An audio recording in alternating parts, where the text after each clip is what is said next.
Unaweza kumwambia rafiki wako wa duniani udhaifu wako na kesho kayakuta yako barabarani.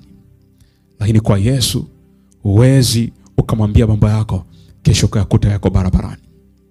Unaweza ukaenda ukamwambia mambo yako rafiki wa duniani, siku mkipishana Kiswahili mkagombana au ikatokea la kutokea, utakuta kila alichokuwa nakijua kuhusu wewe amekipeleka kwenye social media na kukianika.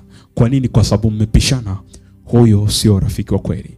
Hao ni marafiki wa dunia. Rafiki wa kweli ni Yesu Kristo peke yake. Huwezi ukakuta anafanya hicho kitu. Sehemu sahihi ya kupeleka mizigo yako, sehemu sahihi ya kupeleka mahitaji yako, sehemu sahihi ya kupeleka vile ambavyo viko ndani ya moyo wako, na huna mtu mwingine wa kumwambia. Yuko mmoja tu wa kupeleka na kumwambia mambo yako. Anaitwa Yesu Kristo, mwana wa Mungu aliye hai. Yeye ni rafiki yako.